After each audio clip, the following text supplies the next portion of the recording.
Začíname kratučkou, jednoduchou kvízovou otázkou, čo je najdôležitejšie v živote? Odpoveď je, lebo nepočujem ju od vás, odpoviem si ja. Najdôležitejšie možno nie, ale jedna z najdôležitejších vecí je mať strechu nad hlavou. A to je aj námet dnešného podcastu pod svojou strechou, ktorý vám prináša PSS, prvá stavebná sporiteľňa, expert na financovanie vášho bývania. Veľmi pekne vás vítam pri počúvaní alebo aj pri sledovaní. Sme radi, ak si nás budete aj popri počúvaní takto obzerať. Máte si čo? A teraz nehovorím o sebe, ale o peknom štúdiu a v ňom naozaj fantastického hostia, experta na financovanie a experta z prvej stavebnej sporiteľne. Tak teda vítam medzi nami pána Štefana Gubána. Dobrý deň, alebo ahoj. Ahoj, ďakujem za pozvanie. Števo, v tvojom prípade teda musím to doplniť, sa spája hneď niekoľko vecí, ktoré už som spomínal v úvode. Expert, prvá stavebná sporiteľňa a financovanie. Tohoto sa budeme držať, lebo ja už som v predchádzajúcich podcastoch veľakrát spomenul, a to hovorím aj z vlastnej skúsenosti, že do ktorejkoľvek pobočky vstúpite, tak všade sedia odborníci, ktorí sú pripravení vám na vysokej profesionálnej úrovni poradiť, pomôcť a navigovať vás tým správnym smerom. Toto je on. Števo, ideme sa teda rozprávať o tom, v čom ty si skutočný odborník, o tej tvojej profesii. Ale mňa by zaujímalo, keď som povedal, že do ktorejkoľvek pobočky vkročím, tak aby som tam našiel teba, tak mám vkročiť do ktorej? Tá správna pobočka, kde ma nájdeš, je v Žiari nad Hronom. Ale expertov na financovanie bývania nájdeš na ktorejkoľvek pobočke v rámci Slovenska. Ale ideš nám teda radiť ty, takže pozdravujeme všetkých, ktorí ťa aj osobne poznajú. Ja verím, že ich je veľmi, veľmi veľa. Kedy vzniklo takéto povedomie? Idem najskôr, tou etapou, ako si sa dopracoval až do tohoto, lebo ešte predtým, ako položím otázku, musím naozaj povedať aj to a vždy je dobré si nechať poradiť, lebo to je výsada šikovných a schopných ľudí, aby naslali informácie od druhých. Ale od koho si dostával ty informácie a kedy to postupne prichádzalo? Tak tie informácie idú s tebou vlastne celý život. Keď prichádzaš, ak sa bavíme o tom bankovom sektore, tak tu u nás v tej prvej stavebnej sporiteľni je fantastická akadémia vzdelávania. Čiže keď som aj sem prišiel, to je jedno, že som mal skúsenosti z inej banky, s inými produktami, tak tu som sa musel naučiť práve o týchto produktoch, o ich špecifikách a naučiť sa hľadať tie najlepšie riešenia. A vďaka kolegom z akadémie, ktorí ma viedli rukou celým tým procesom toho prvého roka, to bolo úplná fantázia, bolo to výborné. A to sa mi dobre počúva inak, že proces vzdelávania, znie to veľmi dobre a dáva to veľmi vysokú kredibilitu, lebo ľudia, ktorí k vám prichádzajú, tak samozrejme chcú tie najlepšie informácie a som si istý, že ich dostávajú. Chodia teda k vám skôr ľudia solo, slobodní, mladí, rodiny a kto vlastne využíva tie vaše služby? Všetko to, čo si vymenoval. Všetci sú tam. Všetci sú tam. A každému spravíš kávu? U nás je to takým zvykom. Naozaj, aj cukrík im dáš? Aj cukor máme, med máme. Ale také pravidlo u nás na pobočke je, že naozaj máme tam ten kávovár. Môže mať klient u nás kávu, môže mať čaj, môže mať vodu. V lete že robíme aby to navodzovalo také domácu limonádu. Jasne. Takže naozaj to privítanie toho klienta je veľmi dôležité a ten prvý dojem je vlastne jediný, prvý a vlastne hlavný. A podľa toho, ako sa ten klient bude cítiť od začiatku, tak ten rozhovor a aj ten konečný výsledok bude od toho závisieť. Takže áno, keď nás navštívíš, máme u nás kávu, čaj, všetko, čo treba. A nie len preto by som teda prišiel. Jasné. Určite nie, nepochybne by mi tam bolo dobre. Chcem teda vedieť, či k vám chodia častejšie aj tí, ktorí už sú vaši klienti, lebo vedia, že tam tie informácie dostanú. A či eviduješ, že čo všetko museli ako keby v tom podvedomí prekonať ľudia, aby prvýkrát prišli k vám? Aby ste to boli práve vy? Tak sú to zrovna takto dve skupiny. Áno, jedni, ktorí majú tú dobrú skúsenosť z minulosti, že sme im poradili, pomohli sme im posunúť sa niekde v živote na nejaký vyšší level, že si splnili možno ten prvý sen o tom bývaní a vracajú sa opätovne, lebo dneska už napríklad ten dvojizbový byt je aj málo, potrebujú trojizbový. Po prípade si rozmysleli, že už ich je toľko, že by bolo treba možno začať stavať a vedia, že u nás dostanú tú radu, ako to čo najlepšie urobiť. To je jedna skupina ľudí, ktorí sa teda opakovane vracajú a to je dobré. A druhá skupina je, ktorí možno počuli tú pozitívnu referenciu od svojich kamarátov a známych a vtedy sa mi to páči, keď prídu a povedia môjmu kamarátovi, môjmu známemu ste robili to a to a je to výborné, má dneska byt, začal stavať, potreboval by som aj ja nejak takto poradiť, čo mám pre to urobiť. Tých produktov asi máte nespočetne veľa, k ním sa dostanem, lebo už mi teraz naskakujú otázky, tak ich musím sortírovať, vieš, aby sme neskákali hore dolu.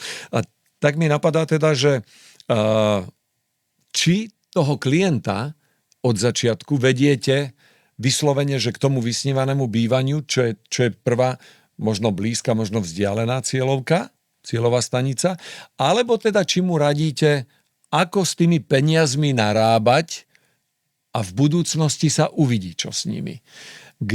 Čo viac využívajú klienti? Na konci je ten byt, alebo na konci je nejaký finančný obnos, s ktorým viem narábať? No, na to nie je jednoznačná odpoveď a to je vlastne o tej komunikácii. Treba jednoznačne komunikovať a my v prvej stavebnej sporiteľne máme práve na toto dôraz, na tú komunikáciu, pretože každý jeden klient je individuálny, má úplne iné potreby. Niekto si chce nasporiť a potrebuje možno časom rekonštruovať, možno niekto chce nasporiť, chce si kúpiť pozemok, stavať, niekto si chce splniť ten sen, kúpiť si byt alebo kúpiť si už hotový rodinný dom. Je to rôzne. Možno, že je skupina, alebo určite je skupina ľudí, alebo teda rodičov, ktorí začínajú sporiť a je to niečo, čo potom tým svojim deťom môžu dať na ten štart do toho života. Čiže veľmi dôležitá je komunikácia, aby sme vedeli individuálne sa prispôsobiť tomu klientovi a tým jeho potrebám. Čiže není nič univerzálne. Jasne. Každý jeden klient osobitné potreby a my sa musíme prispôsobiť, vcítiť a vlastne nájsť to ideálne riešenie pre toho klienta. A to je to najlepšie. Ste vy tak trošku aj psychológovia tým pádom? Určite áno. V mnohom radcovia, stalo sa ti už v praxi, že si poradil klientovi inú možnosť, za akou prišiel, a teda pravdepodobne výhodnejšiu a lepšiu? Ono sa to stáva. Ten cieľ je daný, to, čo chceme dosiahnuť. Povedzme, že v tomto prípade je to dosiahnutie toho svojho vysnívaného bývania, ale niekto má k tomu možno predstavu, že sa dá dostať takto. No ale my musíme vlastne ukázať, že to nie je až také jednoduché. Ono dneska potrebuješ mať už aj nasporenú nejakú časť peňazí. Žiadna banka ti nedá 100%. Čiže my ťa chceme, vážený klient, najprv naučiť troška si sporiť, naučiť ťa tie návyky, ktoré sú, potom ti oveľa jednoduchšie môžeme požičať a splniť ti ten tvoj vysnívaný sen. V akom veku je dobre začať? To je veľmi dobrá otázka. Vek tu nehrá úlohu. Je to v ktoromkoľvek veku, či sú to deti, mladí ľudia, ale aj staršie generácie. Každá veková skupina si u nás nájde ten vhodný produkt a sporiť je vždycky vhodné začať. A teraz ti poviem, že čo som ja spravil. Že ja som v mojom veku, a teda už patrím k dospelým chlapcom, založil stavebné sporenie, ale pre svojho vnúka.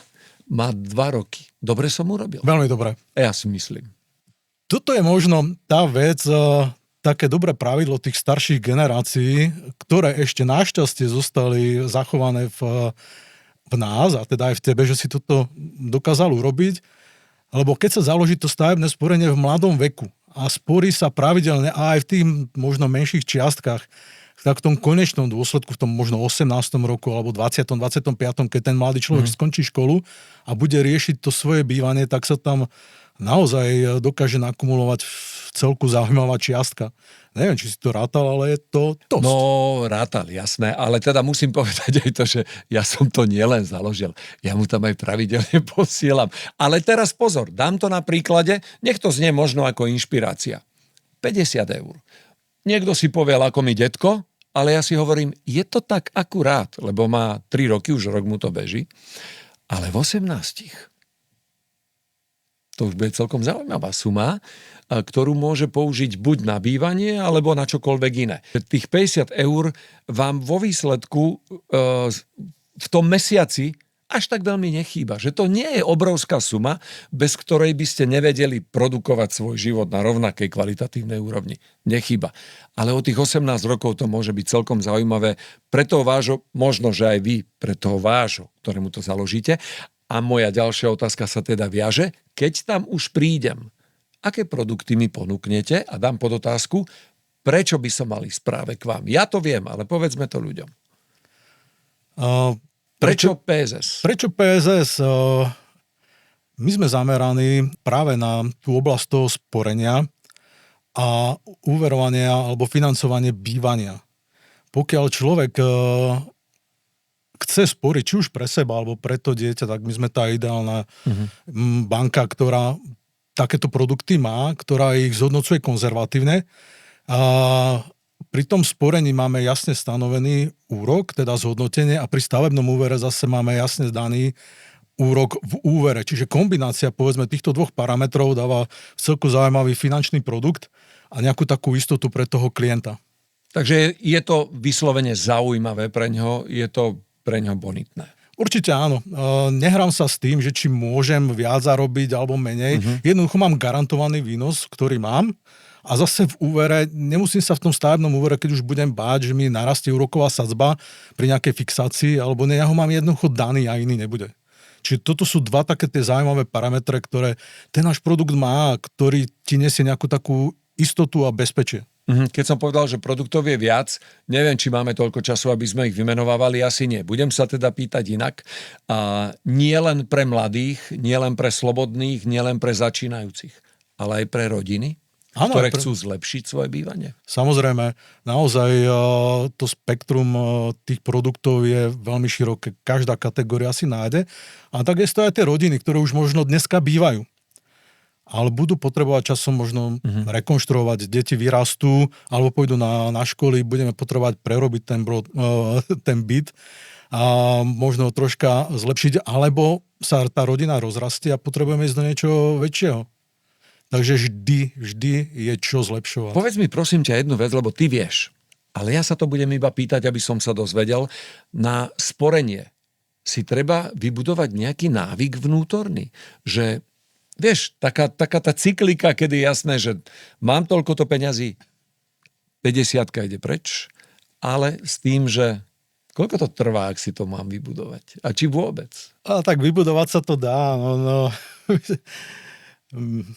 Je to možno ťažké, hej, na začiatku povedať si a už teraz začnem, lebo ja viem, že to potrebujem, ja som bol taký istý.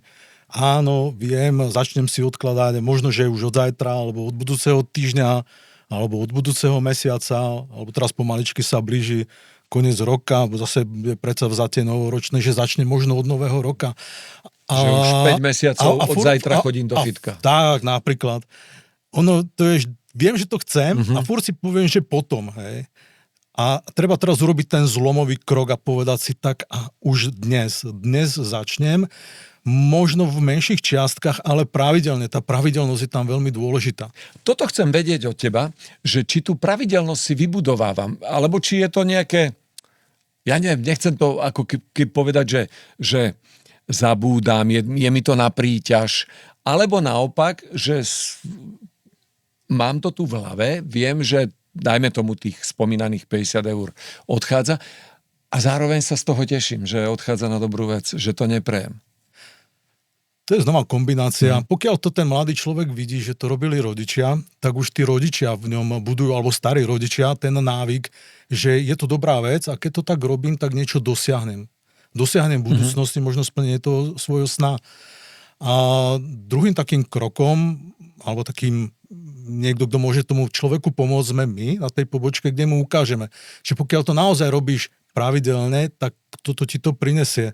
Ale ak zabudneš, tak sa stretneme možno o pár rokov a zistíme, že tam prešlo prvých 3 vklady a nič viac. A budeš banovať. No. A ten cieľ sa veľmi ťažko bude potom dosahovať. Ale znova na to sú nástroje. Nastavím si trvalý príkaz, nemusím na to pre Boha myslieť. Ja viem, tí mladí to vedia. No. Vedia to. Všetci to vieme. Pýtam sa preto, že napríklad počítať s tým, že šetrenie patrí, alebo sporenie patrí k môjmu životu, je dobrý životný krok, s ktorým ja osobne by som povedal, že je to tak dôležité ako spánok, ale ty mi povedz, že či mám pravdu alebo nie. Ako jednoznačne áno. Je to základ do toho budúcna. Robíme aj chyby? Robíme aj chyby, teda klienti, pokiaľ nedodržia ten časový horizont, buď nesporia teda pravidelne a potom aj zabudnú, že niečo majú, a keď príde ten očakávaný deň, tak si s tým, že tam dohromady nemám nič nasporené, to je zle. Tie chyby sú iba v tom, že zabúdame, alebo robíme aj nejaké taktické chyby? Sú potom aj taktické chyby, že vyberieme skôr, ako je nejaká tá doba vhodná na to sporenie, alebo ešte horšie, vyberieme tie prostriedky a použijeme ich na niečo iné, ako boli primárne určené na splnenie toho sna. Poznám aj takých, nie je to dobrý nápad, ale poznám. Ale stáva sa. Aj tak povedzme, aby to nerobili. To je veľmi ťažko povedať. Lebo tie peniaze podávajú ruku. To je tak ľudovo povedané, a keď človek má pocit, že uprednostní, ja neviem, nový bicykel, nové auto pred dobrým bývaním. A potom ale príde ten deň a zistí, že ideme, alebo potrebujeme už kúpiť, lebo sa žením, čakáme prírastok a tie prostriedky nemám. Minul som ich na niečo iné. A keď teda hovoríme o sporení, koľko by som si mal? Vychádza to tak percentuálne alebo objemovo odkladať mesačne? To je znova individuálny pocit toho klienta, koľko si môžem dovoliť, koľko chcem. Každý mesiac relatívne môžem odložiť inú čiastku, ale ja preferujem to pravidelné sporenie a naozaj tá čiastka možno 50-60 eur je taká ja neviem, optimálna. Že v objeme z tej mojej mzdy by to koľko malo tvoriť? Dajme tomu, poďme v percentách, lebo každý zarába inak. Každý si môže dovoliť niečo iné, každý má náklady iné, potrebuje menej, ale tak v priemere koľko? 10-20%? No, ak by sme išli možno tých 10-15%, určite, to by bolo fajn. Ale tak, aby to malo význam pre mňa na konci toho sporenia. Že vtedy tých 10% áno. je fajn. Kedy ty si začal sporiť? Pamätám si, bol som ešte malý úplne. Prvá stavebná je na trhu naozaj dlho, to je renomovaná spoločnosť. A ja ešte predtým mal som takú pokladničku, takú kovovú, do toho som si odkladal také tie kovové mince, ktoré sú, tak to boli možno prvé skúsenosti, ale to bolo presne to, čo by sa nemalo robiť, že som si niečo nasporil, potom som z toho zase hneď minul. Ale dobre, bol som dieťa, ale také ozajstné sporenie vlastne nástupom do práce, a keď som po skončení univerzity nastupoval do roboty, tak áno, v tej banke mi založili nejaké sporenie, aby sa nepovedalo, ale také naozaj, ktoré má hlavu a petu s takým tým pevným základom a s tým daným cieľom, ktorý je, až keď som prišiel sem do prvej stavebnej sporiteľne. A ten svoj cieľ si dosiahol? Na ňom sa ešte pracuje. Ešte stále? A keby ja som chcel byť poradca, čo mám urobiť? Treba byť komunikatívny, čož si, to spĺňaš prvý atribút. Netreba sa báť komunikovať, lebo to je veľmi dôležité s tým klientom nebyť ticho. Treba sa vedieť rozprávať a zistiť tie jeho potreby, ktoré má, a rozvinúť tú debatu a nájsť to ideálne riešenie. No, každý ten klient je individuálny, tie svoje potreby má úplne iné a my potrebujeme nájsť to riešenie. Čiže treba sa vedieť pýtať a potom prídu aj tie správne riešenia, ktoré sú. A treba sa chcieť stále učiť a vzdelávať, pretože prichádzajú nové produkty. Prichádzajú alebo inovujú sa systémy, ktoré sú. Všetko sa mení. Chceme byť bankou 21. storočia, čiže prebieha digitalizácia, čiže treba sa vzdelávať. Ale hovorím, netreba sa báť, nie je to nič ťažké. Všetko sa dá, jediným limitom sme my sami, hej. A ak si veríme, tak to jednoducho dáme. Mávaš obyčajne dobré pocity, keď ľudia odchádzajú spokojní, keď im dobre poradíš a keď vidíš, že dosiahli vďaka tebe ten svoj cieľ? Spokojný klient, to je také slovo, ako to je relatívny pojem, hej, ako keď sa niekoho opýtam, ako si spokojný s tým sakom, som spokojný, hej, ako si spokojný s tým a s tým, hej, som spokojný. A ja mám radšej nadšených klientov. Nadšený klient je taký troška vyšší level, hej. Keď odchádza odo mňa klient, o ktorom môžem povedať teda, že je nadšený, lebo našli sme mu to správne riešenie jeho individuálnych potrieb a ja vidím, že si dokáže, alebo že si už naplňa tie svoje sny, tak to je niečo viac, ako ten klient očakával. My sme sa mu prispôsobili, našli sme mu individuálne riešenia a jednoducho išli sme s ním tou cestou a v tom závere sa tešíme z jeho výsledku. Povedz mi, riešite, keď hovoríme o nadšených klientoch, riešite aj ťažké životné, zložité situácie? Ste aj na to pripravení? Tak pripravení sme. Hovorím, nie je to príjemné, keď sa niečo také... Či ľudia hľadajú vo vás aj nejaké takéto pomyselné záchranné koleso? Ako sme hovorili, tých produktov je viac. V prvej stavebnej, ono to nie je len o sporení a možno o financovaní toho bývania. My vieme a samozrejme pri tých finančných produktoch poskytujeme aj rôzne typy poistenia. Áno, ak si niekto zoberie, povedzme nejaký úver na financovanie, môže sa stať čokoľvek. Môže prísť k nejakej ťažkej životnej situácii a pokiaľ to má poistené alebo myslel na tie zadné vrátka, myslel na tú svoju rodinu, tak aspoň z tejto časti finančnej mu vieme pomôcť. Takže tá finančná gramotnosť je mimoriadne dôležitá vec. Mimoriadna. Ak budete naozaj ovládať aspoň základné veci, tak vás to ochráni pred množstvom problémov. Ale poďme trošku z opačnej strany. Môžu prísť ľudia len tak sa k tebe porozprávať. Dajme tomu, že popýtať si nejakú informáciu ako možno budúci klient, len ty o tom ešte nevieš. Ale chcem vedieť, že trošku ma priuč. Že dá sa to pri tej kávičke? Ale samozrejme dá sa. Klienti veľa razy prídu, ani sami ešte možno netušia, čo všetko budú potrebovať. No veď práve. Ale prídu sa, videli sme v reklame toto a toto, ako to je. Pozrite sa, aké máme produkty my u vás, či to vieme možno niečo vylepšiť, zlepšiť, alebo by sme ešte niečo k tomu potrebovali, lebo do budúcna plánujeme to a to. Tie stretnutia sú rôzne. Veľa razy sa stane, že len si povieme, že čo nás do tej budúcnosti čaká a začneme sa na to pripravovať. Takže keď niekto príde, Števo, ahoj, poď len sa porozprávame, prosím ťa, potrebujem vyriešiť toto, poraď mi. Dá sa. Števko poradí. Snažíme sa nájsť vždycky to riešenie. A aké veselé príhody si zažil u vás v office alebo počas tvojej práce? Boli také? Ja, samozrejme, že áno. Ono sa povie, že možno práca v banke alebo v tom bankovom sektore je nuda, ale ako opak je pravdou.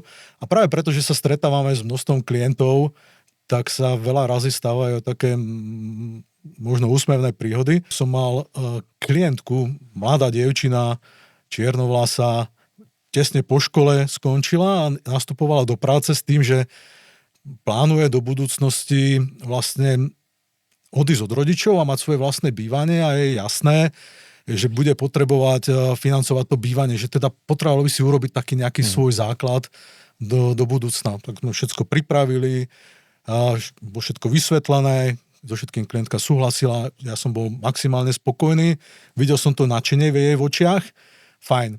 Druhý deň ráno otvoria sa dvere a tá dievčina vo dverách. Reku, asi som na niečo zabudol, niečo som nedovysvetľoval. A už keď som videl taký ten šibalský úsmev, a tá dievčina spustila, že to nie som ja, čo tu bola včera, to bola moja sestra. Úplná žala dvojička, ako vystrihnutá, ako na nerozoznanie. Že moja sestra si tu robila sporenie, ja chcem také isté, lebo máme podobné plány a ja budem raz chcieť bývať sama. No ale to není všetko.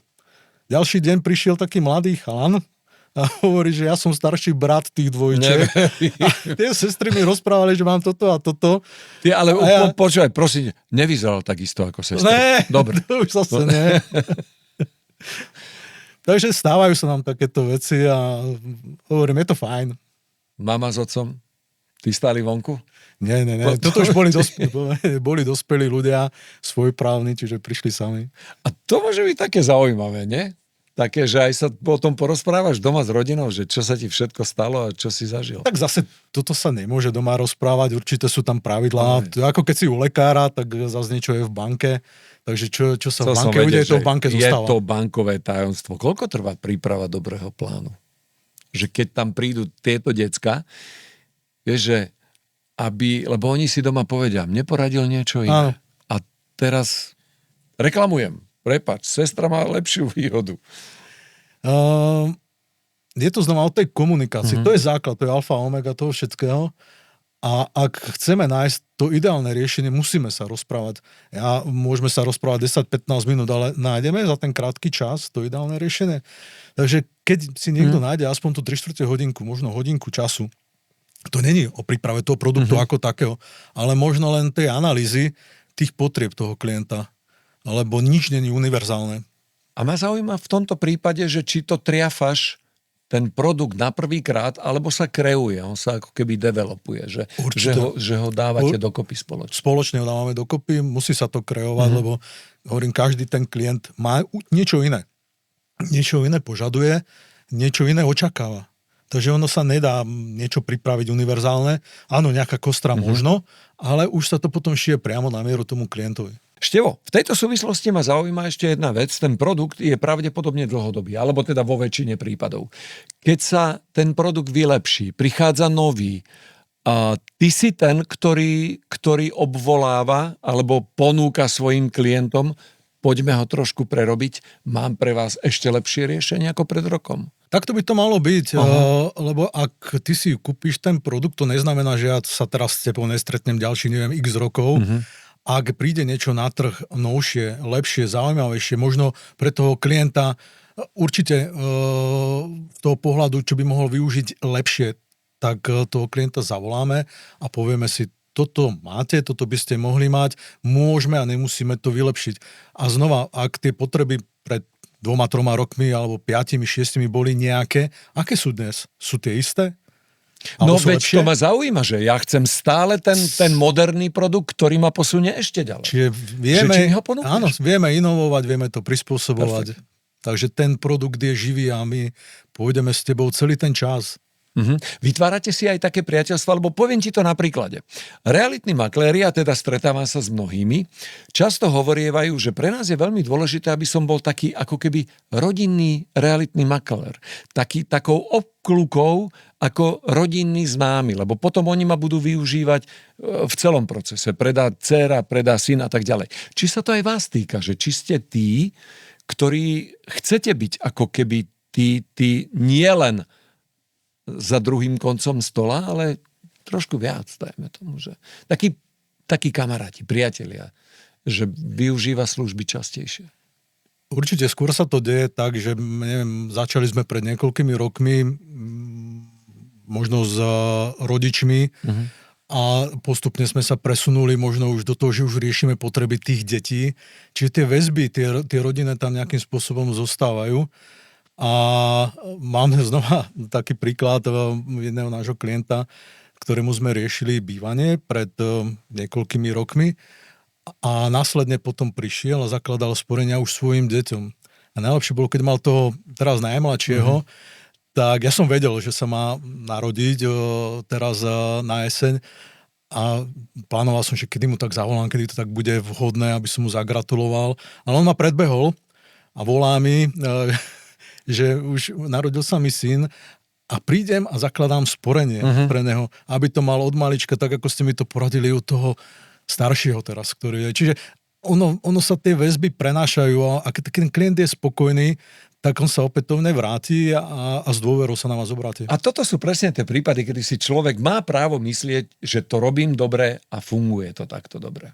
Však je to dobrý pocit, keď niekde ideš, aj mimo možno mesta Žiar, a stretneš nejakého takého človeka a vás osloví, vy ste ten, ktorý ste mi poradili to a robili sme vtedy a vtedy.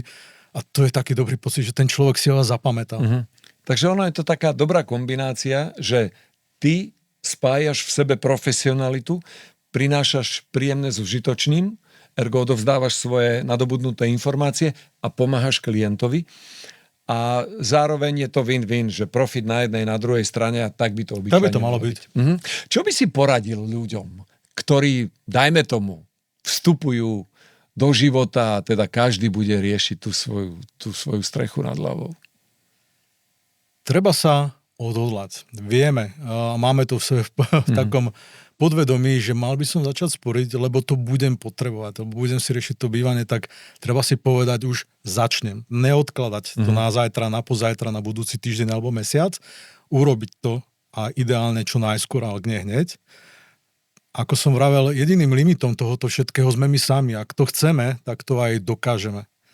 A ak budem v tých malých čiastkách z dlhodobého hľadiska sporiť, tak na konci budem mať jeden fantastický výsledok a ten výsledok je vlastne vysnívané nové bývanie.